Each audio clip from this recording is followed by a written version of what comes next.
ইসকনের founder আচার্য শ্রীল প্রভুপাদের লেখা ছোট্ট একটি গ্রন্থ শ্রী চৈতন্য মহাপ্রভু তার জীবনী ও শিক্ষা, এই গ্রন্থের পরবর্তী অংশ পাঠ করে শোনাচ্ছি।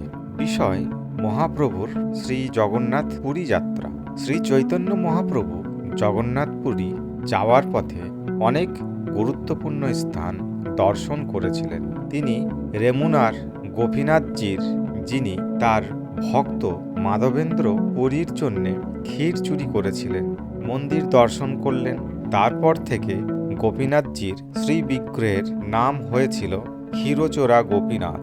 মাধবেন্দ্র পুরীর জন্যে গোপীনাথজির ক্ষীর চুরি করার কাহিনী মহাপ্রভুর পরম আনন্দের সঙ্গে আস্বাদন করলেন। পরমেশ্বর ভগবানের চুরি করার প্রবণতা রয়েছে, কিন্তু পরমেশ্বর ভগবানের চুরি করাও চিন্ময়। তার চুরিতে জড়জাগতিক বিকৃতির দোষ থাকে না, তখন তা মহাপ্রভুরও আরাধ্য হয়। ভগবানের চুরিও ভগবানের মতোই অপ্রাকৃত। গোপীনাথজির ক্ষীর চুরি করার কৌতূহল দীপক কাহিনী শ্রীল কৃষ্ণদাস কবিরাজ গোস্বামী শ্রী চৈতন্য চরিতামৃত গ্রন্থে সবিস্তারে বর্ণনা করেছেন। উড়িষ্যার বালেশ্বর জেলার রেমুনায় ক্ষীরচোরা গোপীনাথজির মন্দির দর্শন করার পর শ্রী চৈতন্য মহাপ্রভু পুরীর দিকে যাত্রা করলেন এবং পথে তিনি সাক্ষীগোপাল মন্দির দর্শন করলেন। দুইজন ব্রাহ্মণের পারিবারিক কলহের সমাধান করার জন্য সাক্ষী হয়ে গোপাল বৃন্দাবন থেকে পায়ে হেঁটে বিদ্যানগরে এসেছিলেন। পরম আনন্দের সঙ্গে শ্রী চৈতন্য মহাপ্রভু সাক্ষী গোপালের কাহিনী শ্রবণ করলেন, কেননা তিনি নাস্তিকদের কাছে প্রতিপন্ন করতে চেয়েছিলেন যে মহান আচার্যের দ্বারা স্বীকৃত মন্দিরের শ্রী বিগ্রহ শুধু মূর্তি নন, যা অল্পবুদ্ধি সম্পূর্ণ মানুষেরা মনে করে থাকে। মন্দিরের বিগ্রহ হচ্ছে পরমেশ্বর ভগবানের অর্চা প্রকাশ, এবং সেই জন্যে মন্দিরের শ্রী বিগ্রহ ভগবান থেকে অভিন্ন। তার প্রতি তার ভক্তের অনুরাগ অনুসারে তিনি তাদের সঙ্গে আচরণ করে থাকেন। তাই দুই ভক্তের পারিবারিক কলহের সমাধান করার জন্যে এবং তার ভক্তের প্রতি বিশেষ কৃপা প্রদর্শন করার জন্য তিনি বৃন্দাবন থেকে পায়ে হেঁটে বিদ্যানগর নামক গ্রামে এসেছিলেন। সেই বিগ্রহ পরে জগন্নাথপুরীর সন্নিকটে প্রতিষ্ঠা করা হয় এবং শ্রী বিগ্রহের নাম অনুসারে সেই জায়গার নাম হয় সাক্ষী গোপাল। সেখানে এক রাত্রি অবস্থান করে শ্রী চৈতন্য মহাপ্রভুর জগন্নাথপুরীর দিকে যাত্রা করলেন। পথে নিত্যানন্দ প্রভু তার সন্ন্যাসদণ্ড ভেঙে ফেললেন। সেই জন্যে আপাততভাবে তার সহগামীদের প্রতি ক্রোধ প্রদর্শন করলেন এবং তাদের সঙ্গ পরিত্যাগ করে একাই পুরী গেলেন। বিষয়: মহাপ্রভুর শ্রী জগন্নাথ দর্শন। পুরীতে জগন্নাথ দেবের মন্দিরে প্রবেশ করে তিনি প্রেমাবেশে মূর্ছিত হলেন। মন্দিরের পাণ্ডারা মহাপ্রভুর এই অপ্রাকৃত ভাব বুঝতে পারল না, কিন্তু তখনই সেখানে সার্বভৌম ভট্টাচার্য নামক এক মহাপণ্ডিত উপস্থিত ছিলেন এবং তিনি বুঝতে পারলেন যে মন্দিরে প্রবেশ করে ভগবানের শ্রী বিগ্রহ দর্শন করে প্রেমাবেশে তার এই মূর্ছা কোনো সাধারণ ব্যাপার নয়। মহারাজ প্রতাপরুদ্রদেবের সভাপণ্ডিত সার্বভৌম ভট্টাচার্য শ্রী চৈতন্য মহাপ্রভুর অঙ্গজ্যোতি দেখে আকৃষ্ট হলেন এবং তিনি বুঝতে পারলেন যে এই অপ্রাকৃত সমাধি অবস্থা অতি উন্নত মার্গের। যে সকল ভক্তবৃন্দ অপ্রাকৃত স্তরে অধিষ্ঠিত, তারাই কেবল এমন ভাব কদাচিৎ প্রদর্শন করে থাকেন। একজন মুক্ত পুরুষই কেবল সম্পূর্ণ বাহ্য চেতনাহীন অপ্রাকৃত অবস্থা প্রদর্শন করতে পারেন এবং সার্বভৌম ভট্টাচার্যের মতো পণ্ডিত শাস্ত্রের বর্ণনা অনুসারে তা বুঝতে পারলেন। তাই তিনি মন্দিরের পাণ্ডাদের এই অজ্ঞাত সন্ন্যাসীকে বিরক্ত করতে নিষেধ করলেন। তিনি তাদের এই নবযৌবন সম্পূর্ণ সন্ন্যাসীটিকে তার গৃহে নিয়ে যাওয়ার নির্দেশ দিলেন, যাতে তিনি তার এই মূর্ছিত অবস্থা আরও পুঙ্খানুপুঙ্খভাবে দেখতে পারেন। মহাপ্রভুকে তখন সার্বভৌম ভট্টাচার্যের গৃহে নিয়ে যাওয়া হলো। মহারাজ প্রতাপরুদ্রদেবের সভাপণ্ডিত হিসাবে সেই সময় সার্বভৌম ভট্টাচার্যের অসীম প্রতিপত্তি ছিল। অনেক সময় কিছু লোক ভণ্ডামি করে ভগবত ভক্তদের চরম প্রকাশ রূপে এই সমস্ত বিকারগুলির অনুকরণ করে থাকে। তাই সার্বভৌম ভট্টাচার্য পুঙ্খানুপুঙ্খভাবে শ্রী চৈতন্য মহাপ্রভুর এই প্রেম ভক্তির বিকার পরীক্ষা করে দেখতে চাইলেন, কেননা প্রায় প্রকৃত কপট ভক্তরা এই ধরনের সাত্ত্বিক বিকারের ভণ্ডামি করে নির্বোধ জনসাধারণকে তাদের প্রতি আকৃষ্ট করে এবং তাদের প্রতারণা করে। সার্বভৌম ভট্টাচার্যের মতো মহাপণ্ডিত এই ধরনের ভক্তদের ঠিক ধরতে পারতেন এবং যখন তিনি তাদের ভণ্ডামি বুঝতে পারতেন তৎক্ষণাৎ তিনি তাদের পরিত্যাগ করতেন। বিষয় প্রেমাবেশে মহাপ্রভু মূর্ছিত হলেন। শ্রী চৈতন্য মহাপ্রভুকে তার বাড়িতে নিয়ে গিয়ে সার্বভৌম ভট্টাচার্য শাস্ত্র সিদ্ধান্তের পরিপ্রেক্ষিতে তাকে পুঙ্খানুপুঙ্খভাবে পরীক্ষা করলেন। তিনি তাকে পরীক্ষা করলেন একজন বৈজ্ঞানিকের মতো, একজন মূর্খ ভাবপ্রবণ ব্যক্তির মতো নয়। তিনি তার উদরের স্পন্দন দেখলেন, হৃদয় স্পন্দন দেখলেন এবং শ্বাস প্রশ্বাস দেখলেন। তিনি তার নাড়ি পরীক্ষা করলেন এবং বুঝতে পারলেন যে তার দেহের সমস্ত কার্যকলাপ স্তব্ধ হয়ে গেছে। শুষ্ক তুলা যখন তিনি তার নাসাগ্রেহে ধরলেন এবং যখন তিনি দেখলেন যে সে তুলা ঈর্ষৎ কম্পিত হচ্ছে, তখন তিনি বুঝতে পারলেন যে খুব ধীরে ধীরে নিঃশ্বাস প্রশ্বাসের কাজ চলছে। তখন তিনি বুঝতে পারলেন যে মহাপ্রভুর এই মূর্ছা যথার্থই প্রেমের সাত্ত্বিক বিকার এবং সেই অনুসারে তিনি তার প্রতি আচরণ করতে লাগলেন। কিন্তু একটি বিশেষ উপায়ে কেবল তার চেতনা ফিরিয়ে আনা যেত। ভক্তের মুখে হরিনাম শ্রবণ করলেই কেবল তিনি তাতে সাড়া দিতেন। কিন্তু সার্বভৌম ভট্টাচার্য এই বিশেষ শুশ্রূষার বিষয়ে জানতেন না, কেননা মহাপ্রভু তখনও তার কাছে অপরিচিত ছিলেন। সার্বভৌম ভট্টাচার্য যখন তাকে জগন্নাথপুরীতে প্রথম দর্শন করেন তখন তিনি মনে করেছিলেন যে মহাপ্রভু ছিলেন অন্যান্য তীর্থযাত্রীদের মতো সাধারণ একজন তীর্থযাত্রী। বিষয় সার্বভৌম ভট্টাচার্যের বাড়িতে শ্রীমন মহাপ্রভু। ইতিমধ্যে মহাপ্রভুর সহচরেরা যখন মন্দিরে এসে উপস্থিত হলেন তখন তারা শ্রী চৈতন্য মহাপ্রভুর অপ্রাকৃত মূর্ছার কথা জানতে পারলেন। তারা শুনলেন যে মহারাজ প্রতাপরুদ্রের সভাপণ্ডিত সার্বভৌম ভট্টাচার্য তাকে তার বাড়িতে নিয়ে গিয়েছেন। তীর্থযাত্রীরা তখন মন্দিরে এই ঘটনাটিকে নিয়ে আলোচনা করছিলেন। একজন তীর্থযাত্রী গোপীনাথ আচার্যকে চিনতেন এবং তার কাছে তারা জানতে পারলেন যে মহাপ্রভু মূর্ছিত অবস্থায় সার্বভৌম ভট্টাচার্যের বাড়িতে রয়েছেন।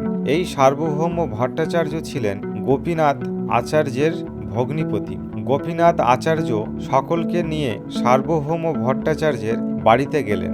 সেখানে শ্রী চৈতন্য মহাপ্রভু মূর্ছিত অবস্থায় ছিলেন। তিনি সার্বভৌম ভট্টাচার্যের সঙ্গে দলের সকলের পরিচয় করিয়ে দিলেন। সকলে মিলে তখন হরিনাম কীর্তন করতে লাগলেন এবং তখন মহাপ্রভু ব্যাহ্য চেতনা ফিরে এলো। সার্বভৌম ভট্টাচার্য নিত্যানন্দ প্রভু সহ সকলকে তার গৃহে অতিথিরূপে অভ্যর্থনা করলেন। তারপর মহাপ্রভু সহ সকলে সমুদ্র স্নান করতে গেলেন।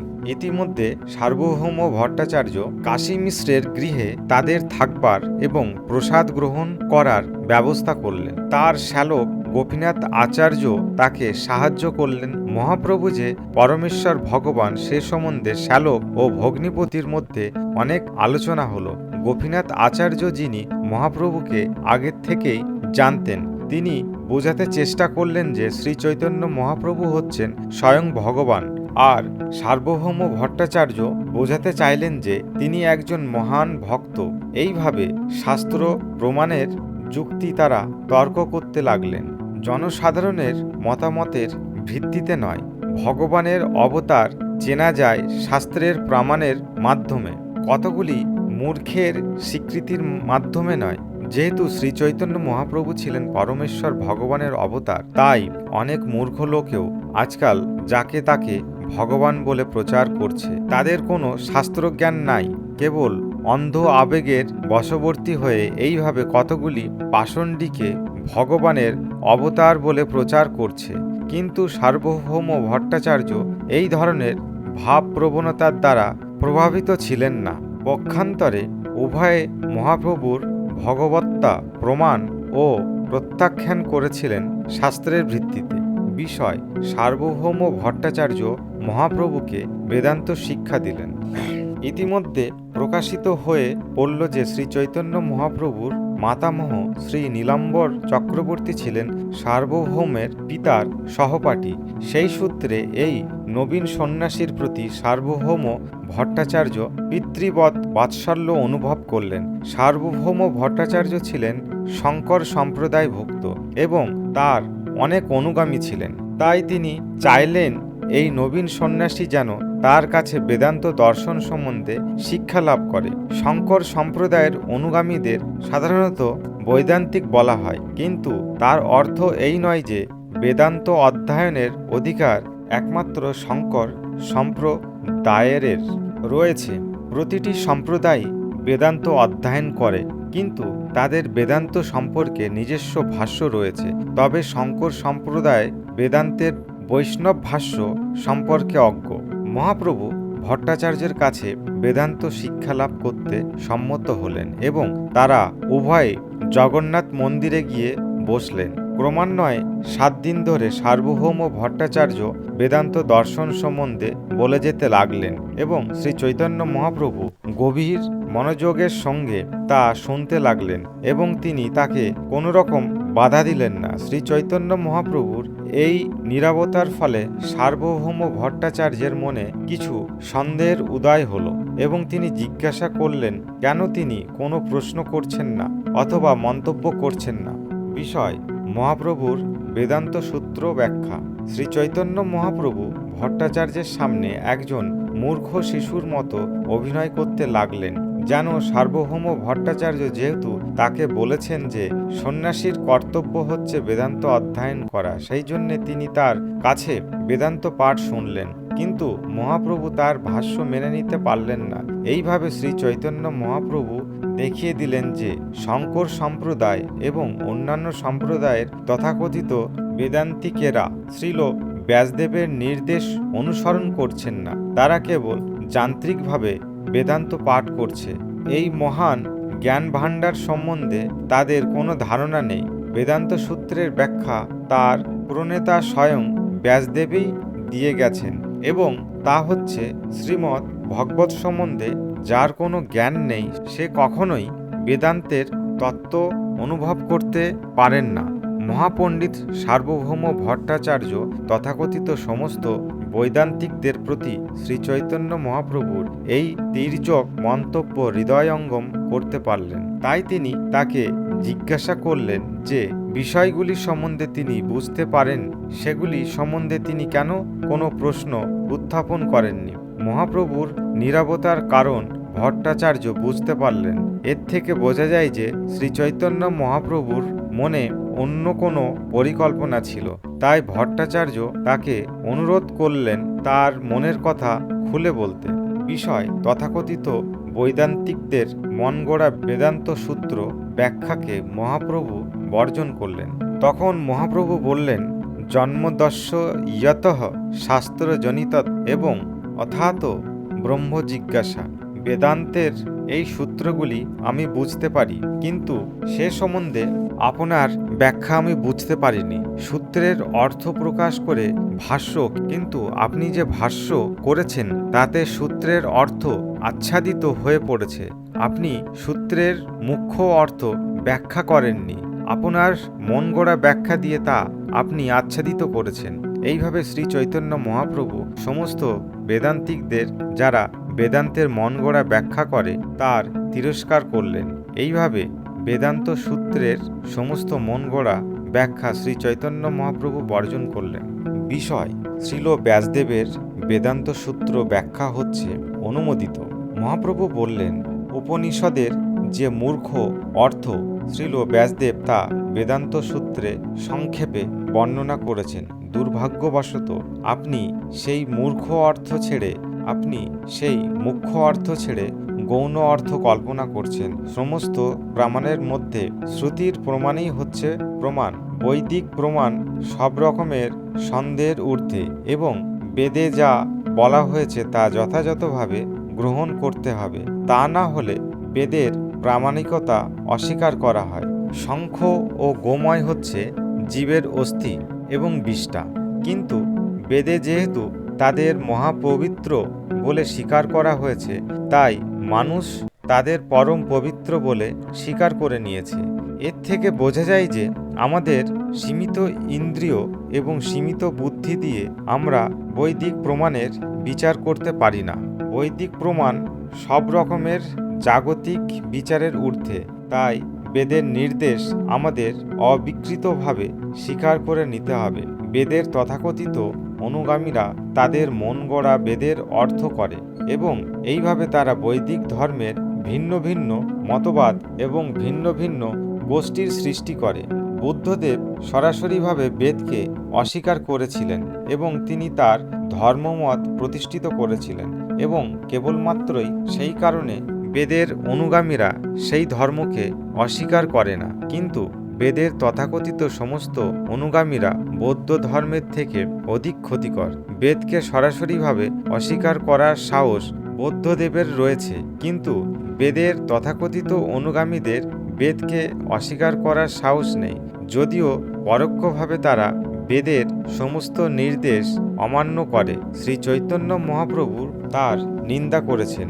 এই সম্পর্কে শ্রী চৈতন্য মহাপ্রভু প্রদত্ত শঙ্খ এবং গোময়ের দৃষ্টান্তটি অত্যন্ত সুন্দর। কেউ যদি তর্ক করে বলে যে গোময় অত্যন্ত পবিত্র, সুতরাং ব্রাহ্মণের বিষটা তার থেকেও আরও পবিত্র, তাহলে সে যুক্তি মেনে নেওয়া যায় না। গোময়কে স্বীকার করা হয়েছে, কিন্তু মহাপণ্ডিত ব্রাহ্মণের বিষটাকে অপবিত্র বলে বর্জন করা হয়েছে। শ্রী চৈতন্য মহাপ্রভু বললেন, বৈদিক নির্দেশ সত্য ও প্রামাণিক এবং যদি কোনো বদ্ধজীব বেদের নির্দেশ যথাযথভাবে গ্রহণ না করে, তার মন মতো ব্যাখ্যা করার চেষ্টা করে, তাহলে সে বেদের প্রামাণিকতা অস্বীকার করে। কেউ যদি মনে করে যে সে ব্যাসদেবের থেকেও অধিক বুদ্ধিমান, তাহলে সেটি তার মূর্খতা মাত্র। তিনি নিজেই সূত্রের অর্থ ব্যাখ্যা করে গিয়েছেন, সুতরাং সে সম্বন্ধে কোনো হীনবুদ্ধি সম্পূর্ণ বদ্ধজীবের ব্যাখ্যা গ্রহণ করার প্রয়োজন নাই। তাই বেদান্ত সূত্রের মাধ্যমে সূর্যের ন্যায় উজ্জ্বল, এবং কেউ যদি সূর্যের মতো উজ্জ্বল বেদান্ত সূত্রের ব্যাখ্যা করতে যায়, তাহলে তার কল্পনারূপী মেঘের দ্বারা বেদান্ত সূত্ররূপী সূর্যকে আচ্ছাদন করা হয়। বেদ এবং পুরাণের কোনো পার্থক্য নাই। সেখানে ব্রাহ্মণকে বা পরম সত্যকে বৃহৎ বস্তু বলে নিরূপণ করা হয়েছে। পরম সত্য হচ্ছে পরম ঈশ্বর, পরম নিয়ন্তা। তিনি সর্ব ঐশ্বর্যের পরিপূর্ণ স্বয়ং ভগবান। তার মধ্যে সমস্ত সম্পদ, সমস্ত সুখ, সমস্ত বীর্য, সমস্ত সৌন্দর্য, সমস্ত যশ, সমস্ত জ্ঞান এবং সমস্ত বৈরাগ্য পূর্ণরূপে বিরাজমান। কিন্তু তা সত্ত্বেও যখন মূর্খেরা তাকে নিরাকার বলে ব্যাখ্যা করে, তখন আশ্চর্য না হয়ে পারা যায় না। বিষয় ভগবানের সাকার রূপ হচ্ছে সর্বশ্রেষ্ঠ। বেদে যে তাকে নির্বিশেষ বলে বর্ণনা করা হয়েছে, তার অর্থ হচ্ছে যে তিনি প্রাকৃত নন, অপ্রাকৃত। তার রূপ জড় নয়। প্রতিটি জীবেই হচ্ছে এক একটি স্বাধীন সত্তা।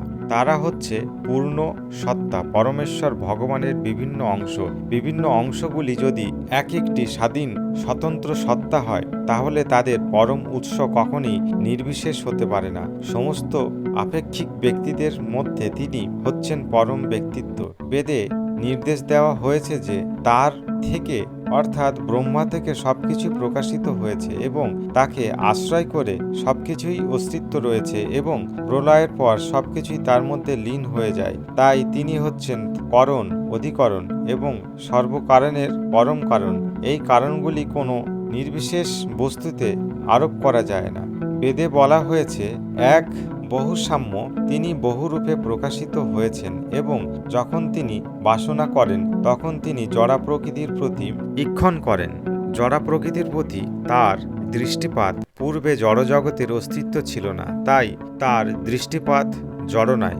ভগবান যখন প্রকৃতির প্রতি দৃষ্টিপাত করেছিলেন, তখন জড়বুদ্ধির প্রকাশ হয়নি। তাই বৈদিক প্রমাণের দ্বারা প্রতিপন্ন হয়েছে যে ভগবানের অপ্রাকৃত চক্ষু রয়েছে এবং তার অপ্রাকৃত মন রয়েছে, সেগুলি জড় নয়। তাই তাকে নির্বিশেষ বলে বর্ণনা করার অর্থ হচ্ছে জড় বিশেষ মুক্ত।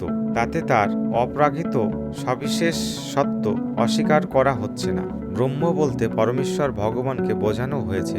নির্বিশেষ ব্রহ্মজ্ঞান কেবল বিকৃত জড় ধারণা। পরমাত্মা হচ্ছে সর্বভূতের ভগবানের প্রকাশ। সমস্ত শাস্ত্রের প্রমাণের পরিপ্রেক্ষিতে পরম ব্রহ্মকে উপলব্ধি করা হচ্ছে পরমেশ্বর ভগবানকে উপলব্ধি করা। তিনি হচ্ছেন বিষ্ণু তত্ত্বের পরম উৎস। পুরাণ হচ্ছে বেদের অনুগামী শাস্ত্র। সাধারণ লোকের পক্ষে বৈদিক মন্ত্রের মর্ম উপলব্ধি করা অত্যন্ত কঠিন। স্ত্রী, বৈশ্য এবং ব্রহ্ম বন্ধুরা ব্রাহ্মণ কুলে যাদের জন্ম হয়েছে, কিন্তু যারা ব্রাহ্মণের গুণাবলী অর্জন করতে পারেনি, বেদের মর্ম উপলব্ধি করতে পারে না, সেই কারণে বৈদিক জ্ঞানকে ভালোভাবে প্রকাশ করার জন্য পুরাণ এবং মহাভারত প্রকাশ করা হয়েছে। বালক কৃষ্ণের কাছে প্রার্থনা করে ব্রহ্মা বলেছেন যে ব্রজবাসীদের ভাগ্যের সীমা নাই। যেহেতু পরমানন্দ স্বরূপ পূর্ণ ব্রহ্ম বর্তমানে তাদের পরম আত্মীয় রূপে প্রকট হয়েছেন। বৈদিক মন্ত্রে বলা হয়েছে যে তার পা নাই এবং হাত নাই, কিন্তু তবুও তিনি সবচাইতে দ্রুত গমন করেন এবং ভক্তি ভরে তাকে যা দেওয়া হয় তা তিনি গ্রহণ করেন।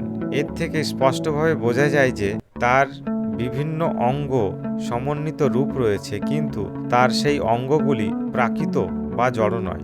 বিষয় পরম সত্য কখনোই নিরাকার নন, ব্রহ্ম কখনোই নির্বিশেষ নন, কিন্তু মন্ত্রগুলি যখন পরোক্ষভাবে বিশ্লেষণ করা হয় তখন ভ্রান্তিবশত তারা মনে করে যে ভগবান নির্বিশেষ। পরমেশ্বর ভগবান সমস্ত ঐশ্বর্যের পরিপূর্ণ এবং তাই তার রূপ রয়েছে এবং সেই রূপ সচ্চিৎ ও আনন্দময়। তাহলে কে বলতে পারে পরমেশ্বর ভগবান নির্বিশেষ, নিরাকার? ব্রহ্ম সর্ব ঐশ্বর্যপূর্ণ হওয়ার ফলে অবশ্য সর্বশক্তি সম্পন্ন এবং তার অনন্ত শক্তি বিষ্ণু পুরাণ বর্ণনার 3 ভাগ বিভক্ত রয়েছে।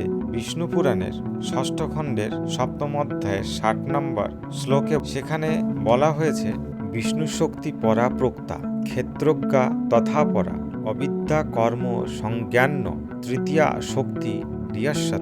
অর্থাৎ বিষ্ণু শক্তি 3 রকম: পরা, ক্ষেত্রজ্ঞ এবং অবিদ্যা। বিষ্ণুর পরাশক্তি চিৎ শক্তি, ক্ষেত্র শক্তি জীব শক্তি, যাকে মায়ারূপে অবিদ্যা থেকে ভিন্ন বলে বর্ণনা করা হয়েছে। কর্ম সংজ্ঞারূপে অবিদ্যা শক্তির নাম মায়া।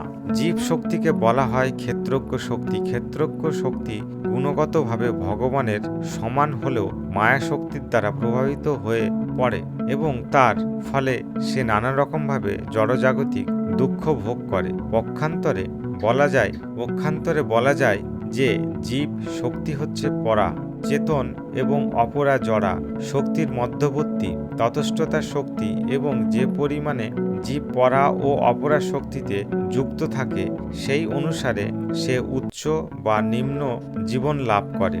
ভগবান পূর্বলিখিত জড়া শক্তি এবং ততস্থতা শক্তির ঊর্ধ্বে এবং তার চিৎ শক্তি 3টি বিভিন্নভাবে প্রকাশিত হয়: সৎ বা নিত্য অস্তিত্ব রূপে, চিৎ বা পূর্ণ জ্ঞান রূপে এবং আনন্দময় রূপে। এই সৎচিৎ এবং আনন্দময় যথাক্রমে সাধিত হয় ভগবানের সন্ধিনী, সমন্বিত এবং লাদিনী শক্তির প্রভাবে। পরম শক্তি জ্ঞানরূপে ভগবান হচ্ছেন পরা ততস্থতা এবং অপরা শক্তির পরম নিয়ন্তা, এবং এই সমস্ত ভিন্ন শক্তি ভক্তিযুক্ত সেবার মাধ্যমে ভগবানের সঙ্গে যুক্ত। এইভাবে পরমেশ্বর ভগবান তার চিন্ময় স্বরূপে নিরন্তর দিব্য আনন্দ আস্বাদন করেন। ভগবান হচ্ছেন সমস্ত শক্তির নিয়ন্তা এবং জীব হচ্ছে তার কোনো শক্তির বিভিন্ন অংশ। তাই জীব এবং ভগবানের মধ্যে এক বিরাট পার্থক্য রয়েছে। তাই জীব ও ভগবানের কোনো অবস্থাতেই এক হতে পারে না। সে কথা যারা বলে তারা হচ্ছে এক একটি মহামূর্খ। ভগবদ্গীতা তো জীবকে ভগবানের পরাশক্তি সমন্বিত বলে বর্ণনা করা হয়েছে।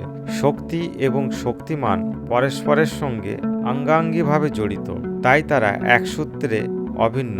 তাই শক্তি ও শক্তিমান রূপ ভগবান ও জীব অভিন্ন। মাটি, জল, আগুন, বায়ু, আকাশ, মন, বুদ্ধি এবং অহংকার এই সবই হচ্ছে ভগবানের নিকৃষ্ট শক্তি, কিন্তু ভগবানের উৎকৃষ্ট শক্তি বা পরাশক্তি সম্ভূত বলে জীব সেই সব থেকে অভিন্ন। সে কথা ভগবদ্গীতার 7ম অধ্যায় 4th শ্লোকে বর্ণিত হয়েছে। ভগবানের রূপ সচ্চিৎ এবং আনন্দময়, তাই কিভাবে তা জড়া প্রকৃতির সম্ভূত হতে পারে সে সম্বন্ধে যে সমস্ত মানুষ ভগবানের সবিশেষ রূপে বিশ্বাস করে না তারা হচ্ছে কতগুলি অসুর এবং তাই তারা অস্পৃশ্য। সুতরাং তাদের দর্শন পর্যন্ত করা উচিত নয়। জন্ম জন্ম ধরে যম তাদের দণ্ড দেবেন। বৌদ্ধরা বেদ মানে না বলে তাদের নাস্তিক বলা হয়, কিন্তু যারা নিজেদের বেদের অনুগামী বলে জাহির করে, বৈদিক সিদ্ধান্ত মানে না, তারা অবশ্যই বৌদ্ধদের থেকে ভয়ঙ্কর। অত্যন্ত কৃপা পরবশত হয়ে শ্রীল ব্যাসদেব তার বেদান্ত সূত্রের বৈদিক জ্ঞানের সারমর্ম হৃদয়ঙ্গম করেছেন, কিন্তু কেউ যদি শঙ্করাচার্য সম্প্রদায়ভুক্ত মায়াবাদী ভাষ্য শ্রবণ পর্যন্ত করে তাহলে তার সর্বনাশ হবে এবং সে পারমার্থিক জীবন থেকে বিচ্যুত হবে। ভগবান থেকে সৃষ্টির উদ্ভব তত্ত্ব বেদান্ত সূত্রের প্রাথমিক বিষয়। সৃষ্টির সবকিছুই পরমেশ্বর ভগবানের অচিন্ত্য শক্তি থেকে উদ্ভূত হয়েছে। সৃষ্টির এই উদ্ভব তত্ত্ব থেকে পরম মণির দৃষ্টান্ত দেওয়া যায়। পরম মণি অন্তহীন লোহাকে সোনা রূপান্তরিত করতে পারে। সৃষ্টির এই উদ্ভব তত্ত্ব থেকে পরশমণির দৃষ্টান্ত দেওয়া যায়। পরশমণি অন্তহীন লোহাকে সোনায় রূপান্তরিত করতে পারে, কিন্তু তা সত্ত্বেও পরশমণির কোনো বিকার হয় না। তেমনি পরমেশ্বর ভগবান তার অচিন্ত্য শক্তির প্রভাবে তার অন্তহীন সৃষ্টির প্রকাশ করতে পারেন, কিন্তু তা সত্ত্বেও তিনি পূর্ণ অবিকৃত থাকেন। তিনি পূর্ণ এবং অসংখ্য পূর্ণ তার থেকে প্রকাশিত হলেও তিনি সেই পূর্ণ থেকেই যান। মায়াবাদীদের দ্বারা প্রতিবর্তী মতবাদ হচ্ছে সৃষ্টি হওয়ার ফলে ব্রহ্মা ও চিন্ময় তত্ত্ব বিকৃত হয়ে যায়। তাই যদি হতো তাহলে ব্যাস তবে ভ্রান্ত। তা এড়াবার জন্যে খুব চতুরতার সঙ্গে মায়াবাদ প্রবর্তন করেছে। অর্থাৎ তারা বলেছে যে এই জগৎ মিথ্যা, কিন্তু এই জগৎ মিথ্যা নয়, এই জগৎ অনিত্য, কিন্তু তাই বলে এই জগৎকে সম্পূর্ণভাবে মিথ্যা বলা যায় না। জড়দেহটিকে স্বরূপ বলে মনে করা অবশ্যই ভ্রান্ত, কিন্তু তা বলে জড়দেহটিকে মিথ্যা বলা ঠিক হবে না। প্রমাণ: ওম অথবা বেদের ওমকার হচ্ছে নাদ ব্রহ্ম। এই অপ্রাকৃত শব্দ তরঙ্গ পরমেশ্বর ভগবান থেকে অভিন্ন। সমস্ত বৈদিক মন্ত্র এই প্রণব ওঙ্কার ভিত্তিক। তত্ত্বমাসি হচ্ছে জীব সম্পর্কে বেদের একটি বৈদেশিক উক্তি, তাই তাকে বেদের মহাবাক্য বা মূল উক্তি বলে মনে করা উচিত নয়। প্রণব বা ওঙ্কারকে না মেনে শ্রীপাদ শঙ্করাচার্য তত্ত্বমাসি শব্দটির উপর অধিক গুরুত্ব আরোপ করেছেন, সেটি অসীমচিহ্ন। এইভাবে শ্রী চৈতন্য মহাপ্রভু মায়াবাদী সূত্রের সমস্ত কল্পিত ভাষ্যগুলি দোষ বর্ণনা করলেন। তখন ভট্টাচার্য ন্যায় এবং ব্যাকরণ বাক্য বিন্যাসের দ্বারা তার যুক্তি ও মায়াবাদী দর্শনের পক্ষে সমর্থনের চেষ্টা করেন, কিন্তু মহাপ্রভু তার অখণ্ডীয় যুক্তির দ্বারা তাকে পরাস্ত করেন। তিনি প্রতিপন্ন করেন যে আমরা সকলেই পরমেশ্বর ভগবানের সঙ্গে নিত্য সম্পর্ক যুক্ত এবং সেই সম্পর্কের ভিত্তিতে ভগবানের প্রেমময়ী সেবা হচ্ছে আমাদের স্বাভাবিক বৃত্তি। এই সম্পর্কে বিনিময়ের ফলে ভগবত প্রেম লাভ হয়। ভগবত প্রেম লাভ হলে স্বাভাবিকই অন্য সমস্ত জীবের প্রতিও স্বতঃস্ফূর্তভাবেই দয়া প্রকাশ হয়, কেননা সমস্ত জীবই হচ্ছে ভগবানের ভিন্ন অংশ। শ্রী চৈতন্য মহাপ্রভু বলেছেন যে ভগবানের সঙ্গে জীবের নিত্য সম্পর্ক তত্ত্ব, সেই সম্পর্কের বর্ণনা বা অভিধয় তত্ত্ব এবং ভগবত প্রেম প্রাপ্তির প্রয়োজন তত্ত্ব, এই তিনটি তত্ত্ব ব্যতীত বেদে আর যা কিছু নির্দেশ রয়েছে তা সবই মনোধর্ম প্রসূত জল্পনা কল্পনা মাত্র। মহাপ্রভু আরও বলেছেন যে শ্রীপাদ শঙ্করাচার্য যে মায়াবাদী দর্শন শিক্ষা দিয়ে গেছেন তা বেদে কল্পিত কাল্পনিক ভাষ্য। তবে শঙ্করাচার্যকে সেই ভাষ্য প্রণয়ন করতে হয়েছিল, কেননা পরমেশ্বর ভগবান তাকে সেই আদেশ দিয়েছিলেন। পদ্মপুরাণে বর্ণিত হয়েছে যে পরমেশ্বর ভগবান মানুষকে তার থেকে বিমুখ করার জন্যে দেবাদিদেব মহাদেব দেবকে আদেশ দিয়েছেন প্রজাপতি ব্রহ্মার জন্যে মানুষকে অনুপ্রাণিত করতে ভগবত তত্ত্বকে এইভাবে আচ্ছাদিত করতে হয়েছে। মহাদেব দেবীকে বলেছেন, মায়াবাদ অর্থাৎ শাস্ত্রায়ম প্রচ্ছন্নম বৌদ্ধম মুচ্ছতে। মায়ার বিহিত দেবী কৌল ব্রাহ্মণ মূর্তি অর্থাৎ কলিযুগে ব্রাহ্মণ রূপে আমি মায়াবাদ দর্শন প্রচার করব। বস্তুতপক্ষে যা হচ্ছে প্রচ্ছন্ন বৌদ্ধবাদ।